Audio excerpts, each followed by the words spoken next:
senator from Utah. Mr. President, last year, this body unanimously passed 41 bills from the Energy and Natural Resources Committee. Now, 16 of those bills, for one reason or another, it didn't end up getting signed into law last year. Some of those bills perhaps were casualties of the legislative calendar, or for one reason or another didn't make it through, but they remain undisputed. They remain non-controversial, and they've been reintroduced by Republican and Democratic senators and are clear on the Republican side of the aisle. It's important to note here that these non-controversial bipartisan bills all remain completely unchanged. Not a single letter, not a single period, comma, exclamation mark has been altered from them. They remain utterly uncontroversial, not a whiff of partisan dispute as between them. In the past, these bills were, in many circumstances, packaged together. It's been something of a custom in the Senate to package together groups of bills. Lands bills, in some cases, were paired together as part of much larger bills. And in some instances, parts of some of those bills were themselves controversial. Larger bills that were sometimes written in secret and not available to individual members to review prior to the time that they were propounded for a unanimous consent request on the floor. And so today, I'm going to make an entirely reasonable offer to move 4 bills off of the floor from among that group that passed last year by unanimous consent in the Senate. They are unchanged, they are still non-controversial, and they carry no substantive policy objections, no objections to the merits of the bill, what they do. They are bills that are locally supported, bills that have been thoroughly vetted by the Committee of Jurisdiction and that are ready to move today. In short, they're bills that are ready to move in the same type of open, member-driven process that the Senate was built for, and that the Senate, quite frankly, prides itself in fostering and encouraging, rather than being held hostage for a larger backroom deal negotiated in secret. The first is a bill from Senator Barrasso that would provide common sense flexibility for ranchers during natural disasters to help ensure rangeland health on federal lands. The second is a bill that I've introduced called the Utah Wildfire Research Institute Act, which would add Utah as a 4th location for the Southwest Ecological Research Institutes, which would be housed, for the Utah portion of it, at Utah State University. This institute would foster collaboration to promote healthy forests, wildfire prevention, and resilient water supplies. Utah is well positioned and ready to work with the other institutes, including the New Mexico Forest and Watershed Restoration Institute, to protect the unique landscapes and communities across the western United States. The third bill is one from Senator Cortez Masto, the Sloan Canyon Conservation and Lateral Pipeline Act. This bill would make certain boundary changes and would authorize a right-of-way for the Horizon Lateral Water Pipeline in Nevada, something important to Nevadans. As a desert state like mine, water for Nevadans is very important. The fourth bill is one from Senator Padilla, which would adjust the boundary of the Golden Gate National Recreation Area. Now again, just to reiterate, all 4 of these bills have certain things in common. They do different things, they operate in different parts of the country, they've got different sponsors from different political parties. But they all have a few features in common. They all passed by unanimous consent in this body just a few months ago. Not a single Republican, not a single Democrat objecting to any of them. And they remain entirely unchanged and entirely non-controversial. If there is any outstanding policy issue, I'd love to be aware of it and would love to address it. But as of this moment, I'm aware of not one. Not on the House side, not even on the Senate side. And so to that end, Mr. President, as if in legislative session and notwithstanding Rule 22, I ask unanimous consent that the Committee on Energy and Natural Resources be discharged and the Senate proceed to the immediate consideration of the following bills in block. S. 211, Resiliency for Ranching and Natural Conservation Health Act from Senator Barrasso. S-457, the Utah Wildfire Research Institute Act of 25 from myself and from Senator Curtis. S-1142, the Golden Gate National Recreation Area from Senator Padilla. S-392, Sloan Canyon Conservation and Lateral Pipeline Act from Senator Cortez Masto. Further, that the bills be considered read a third time and passed, and that the motions to reconsider be considered made and laid upon the table, all en bloc. Is there an objection? Mr. President. Senator from Washington. Mr. President, reserving the right to object, and I appreciate the senator from Utah being here tonight to offer this package, but I believe there needs to be a more bipartisan and thoughtful way to consider how we protect the future of our public lands. For example, that the legislation that the senior senator from Utah wants to pass tonight does not include my Wild Olympics bill. Now, this is a bill that will help to preserve the wild and scenic rivers of the Olympic Peninsula that has very strong support from Democrats and Republicans in my state. There is a strong nonpartisan coalition of support for this bill from tribes, hunters, fishermen, conservationists, and even loggers.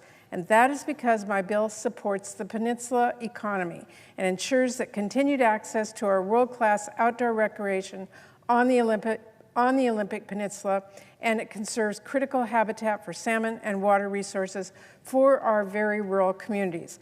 Moreover, this bill has passed the House several times now with bipartisan support. In fact, Mr. President, I have been working on this for over a decade to build support and consensus around this bill. It is carefully drafted, it's a thoughtful piece of legislation, and the grassroots support for this bill has only grown over the years. That is exactly the kind of bill which should be included in a bipartisan public lands package.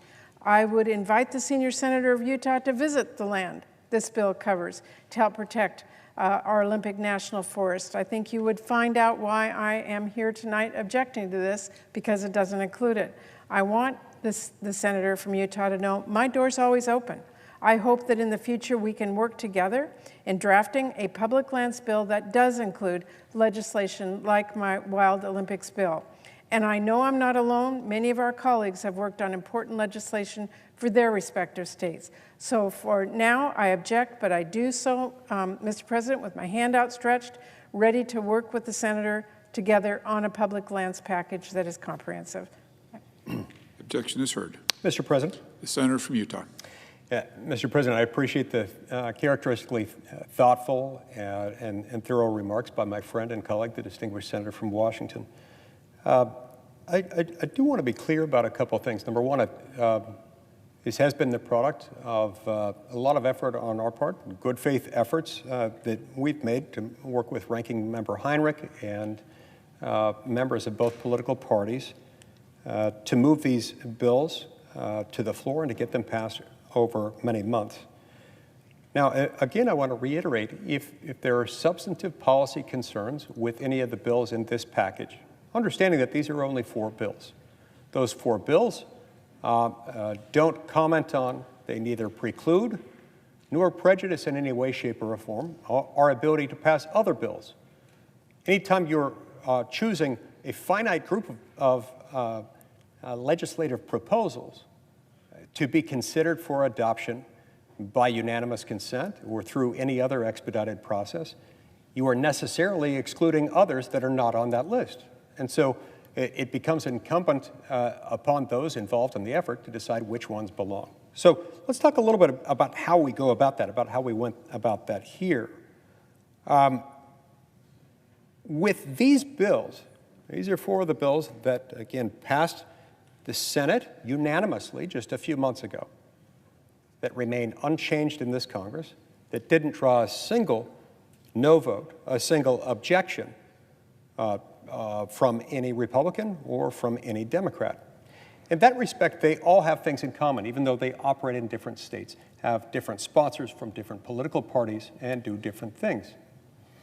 The bill of which my friend and colleague, the distinguished senator from the state of Washington, refers is quite the opposite of those things. Now, I'm sure she has put an enormous amount of effort into it, and I'm sure it's important to her, and I'm sure it's been carefully drafted because my friend and colleague, the distinguished senator from the state of Washington, is thorough. But there are some things that that bill doesn't have in common with these. And in fact, if hearkening back to childhood, there's a song called "One of These Things Is Not Like the Other." If you were try to include that bill in a list with these bills, that would be the clear standout. Why? Number one, it has not passed the Senate. Number two, it was considered in the Senate Energy and Natural Resources Committee, and it resulted in a strict party line vote. Democrats versus Republicans, shirts versus skins. There was not a single vote overlapping between the two parties. That doesn't mean that it's not a good bill. Doesn't mean it's not important to her or people in the state of Washington. But it does mean that it lacks the core characteristics held in common by each and every one of the bills that I've just offered by unanimous consent.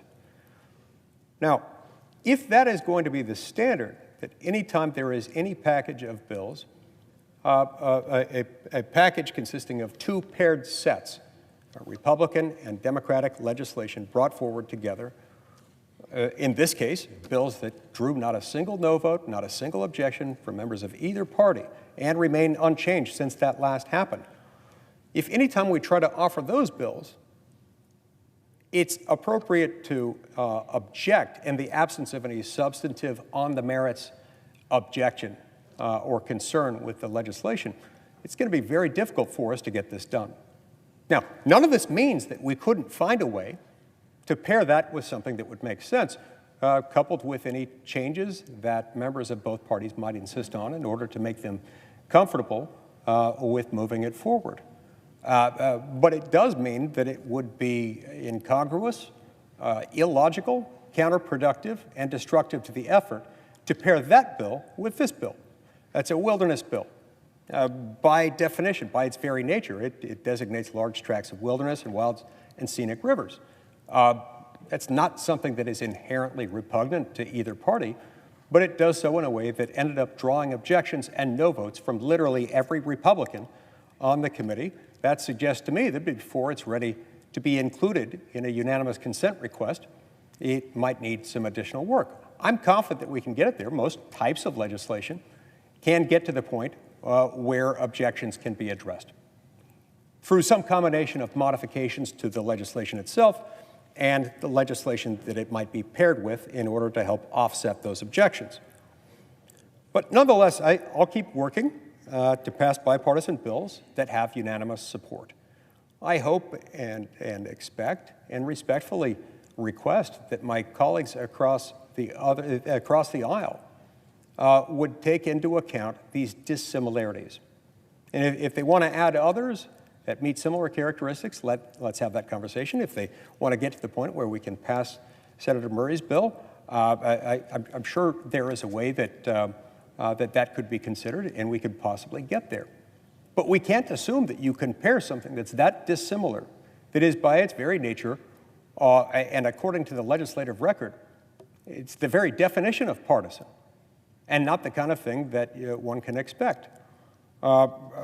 We would be crazy to assume that something that resulted in a party line committee vote last year would suddenly get to the floor and not draw a single Republican objection. I would also hope that next time, when we add pairings to the floor, Democrat and Republican bills, I would love to see those hotlined on the other side of the aisle in the same format in which they were hotlined in our side. My understanding is that they were not in this instance, and they should be. There should be an apples-to-apples comparison.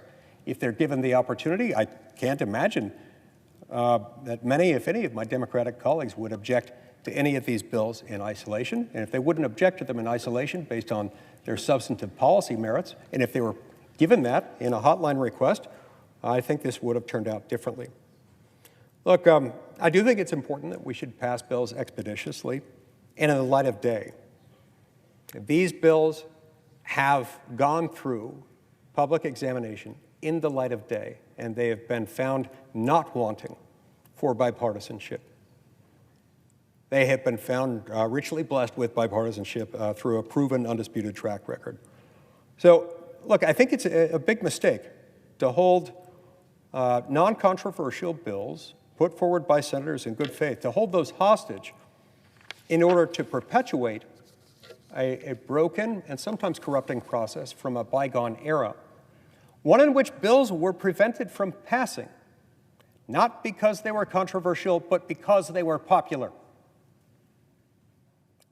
and being used as bait in order to bring about the passage of other bills that were controversial. That makes no sense.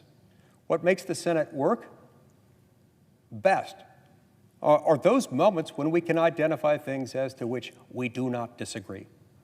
This, Mr. President, is one of those things. This, Mr. President, is where we can do better, and do better we must. I'm not going away. I'll be back. I'll be back soon, hopefully successful next time, and we'll do what we have to do in order to move the legislative process. But I humbly implore my friends and colleagues on both sides of the aisle, let's not take these moments where we do agree for granted. And let's not assume that just because anytime, by definition, anytime you come up with a list of 4 bills offered at once, that necessarily excludes the thousands of others that may be submitted during the course of any particular Congress in that legislative chamber. You can't get everything all at once.